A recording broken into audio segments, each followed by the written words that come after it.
안녕하십니까. 이번 시간에는 우리가 명심보감을 같이 한번 읽어보는 시간을 가지겠습니다. 하루 종일 시비가 있을지라도 이를 듣지 않으면 저절로 없어진다 라고 하셨습니다. 이것이 무슨 내용인지 우리가 그래서 한번 같이 한 구절이니까 부담스럽지 않지 않습니까? 우리가 조금이라도 정확하게 개념을 알아갈 때 우리의 지혜도 느는 것이죠.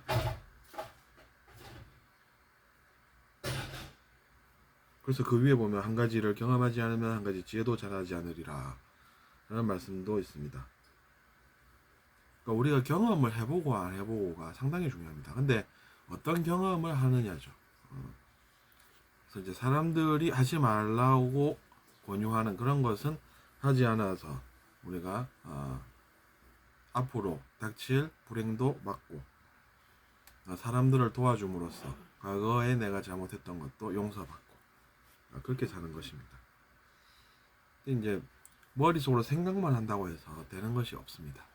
그래서 우리는 경험이 중요한데 내가 살아가면서 의미 있는 일을 한다고 생각하는 그 일을 하면서 우리가 거기에 있는 사람들과 함께 문제를 만들지 않으면서 잘 살아가면서 하는 그 경험들이 결국에는 쓰인다라는 것이죠.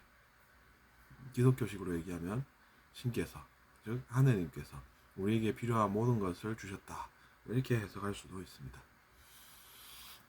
근데 우리는 또 동양의 고전 명심보감을 만나서 얼마나 기쁜지 모르겠습니다. 저도 마찬가지로 하나씩 읽을 때마다 저의 지혜가 하나씩 는다고 생각을 하니 기쁘고, 또 여러분과 함께 그것을 나눈다고 생각하니 또 한 번 더 기쁩니다. 근데 이제 하루 종일 시비가 있을지라도 이것을 듣지 않으면 저절로 없어진다 하는 것이죠. 그러니까 우리가 얼마나 많은 시비거리들이 있습니까?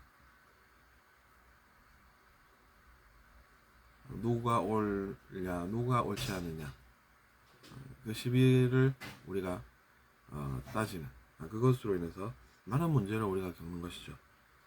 우리가 서로 그런 시비거리가 없다라고 하면 그 사람도 좋고 나도 좋을 텐데 우리는 왜 이럴 수밖에 없는 것인가 라는 고민을 여러 번 해보신 적 있으십니까? 저는 그런 고민을 하고 살았습니다. 그래서 저뿐만 그런 건 아니고 많은 분들이 그러시죠. 그래서 하루 종일 우리가 시비가 있을지라도 그것을 듣지 않을 수 있으면은 그 시비거리라는 것이 환상에 불과하고 그것이 실제가 아닌 것이 되어서 저절로 없어진다 라고 이렇게 표현을 합니다. 우리는 그것을, 즉 옳고 그름이라는 것도 내가 듣지 않을 수 있으면 그것으로 인해서 우리가 해야만 하는 그런 것들이 사라지고 자유로움을 경험할 수 있습니다. 영성에서 자유로움이라고 하면 이제 그런 뜻으로도 쓰였죠. 그것은 왜 그러냐면 언어라는 것이 있는데 우리가 그것을 어떻게 쓰느냐가 중요할 수가 또 있는 것이죠. 그래서 다른 개념의 자유라는 다른 개념도 있겠지만 거기서 말하는 자유라는 것은 우리가 그런 시비거리로 우리가 뭔가를 해야만 하는 것들 있지 않습니까? 내가 들어보니 이것은 문제인 것 같다 라고 생각해서 서로 지적을 하고 있는데 그 사람, 나만 그런 줄 알았는데 그 사람도 그렇다라고 하면 이건 어떻게 해야 되겠습니까? 그러면 나도 고칠 점이 있구나, 그렇구나, 이렇게 생각할 수가 있죠. 그래서 우리는 이제 시비가 붙어서 다투고 싸우는 것보다는 그렇게 하지 않고 나도 뭔가 고칠 점이 있구나 라는 사실을 깨달아서 다툼을 멈추고, 그러면 내가 어떻게 그런 것을 해결해 볼까, 어떻게 건설적으로 우리가 문제를 해결할 수 있을까, 이렇게 생각할 수 있다는 것이죠. 그러면 그 사람 한 사람이라도 그 사실을 알면 일단 이제 싸우기를 거부하고, 예, 그 얘기를 한다든지 아니면 자기 자신이라도 알아서 그것에 대해서 이제 고민해보고 문제 해결을 해서 언젠가는 그 사람에게도 그것을 얘기를 함으로써 우리는 역시 인생이라고 하는 것은 또 사람의 삶이라고 하는 것은 따뜻한 가슴과 뜰 수가 없다, 이런 생각을 하게 되는 것 같습니다. 비록 그가 그런 모습을 보이긴 했지만 돌아보면 나 자신도 그랬고, 그래서 그것으로 탓으로 또 문제를 만드는 것이 아니라 그 사람이 준비가 될 때까지 기다렸다가 그 사람과 대화가 된다 할 때 가서 그 진실을 또 전해주고, 그러면 그 사람과 평소에 다툼이 있다고 하더라도 언젠가는 그 사람과 다시 같이 잘 살 수 있어서 좋은 그런 것이 우리가 꿈꾸는 세상이 아닌가, 유토피아의 모습이 아닌가 생각해 보게 됩니다. 그래서 그 내용이 이제 제가 한눈에 들어오길래 이거는 뭔가 있다 해서 여러분과 이제 같이 그 내용을 생각을 해보는 것이죠. 그것 말고도 이제 명심보감에는 좋은 내용들이 많습니다. 이런 구절도 있네요. 찾아와서 시비를 이야기하는 사람이 곧 시비하는 사람이다 라는 말씀이었습니다. 그러니까 옳고 그름을 따지는 사람은 어떻게 보면 자기 자신이 뭔가 내면에 문제가 생겨서 그것으로 인해서 나는 이렇게 행동하지 않을 수 없다 라고 생각하면서 나한테도 찾아와서 아니 그 사람이 말이지 이러면서 이야기를 시작하는 것들 있지 않습니까, 여러분? 그렇게 이제 이야기하는 사람인데 먼저 자기 자신부터 뭔가 안 돼서 잘 안 돼서 내면에서 문제를 겪는 것이죠. 흥분하면서 누군가를 탓을 하지 않을 수가 하는 것인데 그 사람이 곧 시비하는 사람이 왜 이겠습니까? 그럼 그게 들리는 사람은 정말 그렇구나, 그 사람이 왜 이러면서 같이 시시비비를 따지게 되지 않습니까? 시시비비라고 하는 것은 이제 사자성어로 시비를 건다라는 뜻이죠. 그런 뜻이 있죠. 그래서 그 사람의 이야기를 들었더니 나도 그것 때문에 싸우게 되네.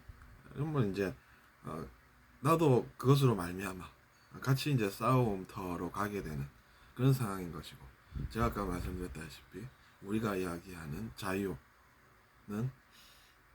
그렇게 싸워야 되는 그런 것이 아니라 싸우지 않아도 되는 그런 것이고, 우리는 그런 것을 향해서 나아갈 수 있다는 것이죠. 그 말씀도 제가 한 것도 아닙니다. 저도 이제 배워서 아는 것이죠. 그 전에 그런 개념을 이야기하셨던 분들은 먼저 아셨던 분들이시고, 저는 그것을 읽었던 기억이 여전히 납니다. 근데 이제 그때는 어릴 적이라서 제가 아직 경험이 부족하니까 책에 나오는 내용을 그래도 열심히 읽었습니다. 이것을 읽으면 언젠가 나에게 도움이 되겠지 그런 느낌을 가지고 읽었던 기억이 납니다. 근데 이제 지금 와서 생각해보면 그분들 말씀이 틀린 말씀이 아니다라는 그런 이야기가 되는 것이죠. 그래서 우리는 자유도 내 자유를 나는 강하게 주장한다 라고 하면서 왜 내 자유를 인정해 주지 않는가 라고 할 것이 아니라 어떻게 하면 우리가 사람들과 같이 잘 살 수 있는지 그런 것들을 고민하는 그런 성숙함이 사실은 이런 진정한 자유를 아는데 더 도움이 사실은 실제는 되는 게 아닌가 그런 생각이 듭니다. 그러니까 시비를 이야기하는 사람 이야기가 잘 안 들리는 것이 오히려 낫다는 아까 그 말씀이었죠. 왜냐하면 자기 자신 그게 잘 안 들린다라고 하면 이 사람도 뭔가 지금 그냥 물이 흘러가면 흘러가는구나 이렇게 생각하면 될 텐데 그게 아니고 홍보를 한다는 거예요. 아니 물이 왜 흘러가냐 이리로, 이거 문제 있는 거 아니냐. 근데 나는 무슨 문제인지 모르겠는데 이 사람이 왜 나한테 와서 이런 얘기를 할까, 왜 흥분을 할까, 이런 생각이 드는 것이죠. 여러분은 어떻게 생각하십니까? 그래서 이런 분은 같이 시시비비를 따지면서 흥분할 게 아니라 여보게 차라도 같이 한번 드셔보게.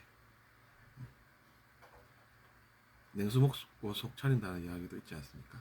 그러면서 이제 같이 이야기를 나눠보는 것이죠. 무엇이 문제인가? 그러면서 그 사람의 내면에 있는 그 문제를 읽고 그 문제를 해결을 할 때 비로소 문제가 해결이 된다는 것입니다. 그러면서 그러면 그 사람이 그래 자네 말을 들어보니 이해가 가는구만 그렇게 생각하면서 그 문제를 해결해야지. 다른 사람 이야기를 하지 않습니까? 시시비비를 가지면서. 근데 그 사람이 잘 살고 있는지 못 살고 있는지 제가 어떻게 합니까? 모르지 않습니까? 엄연히 생각을 해보면 잘 사는지 못 사는지도 모르는 사람을 우리가 어떻게 가서 잘 못 살고 있으니 우리가 도와주겠네 하겠습니까?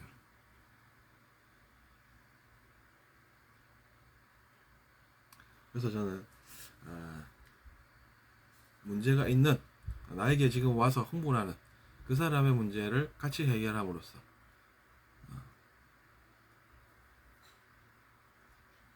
또 그것을 내 문제로 여겨서 같이 그 해결법을 찾음으로써 우리의 문제를 해결하니 우리가 흥분하지 않아도 되고 그것으로 속병이 생기지 않아도 되고 나는 제명에 못 살겠네 제명에 못 죽겠네 라고 이야기하는 그 사람과도 우리가 오랫동안 건강하게 잘 살 수 있는 그 길을 발견하지 않겠습니까?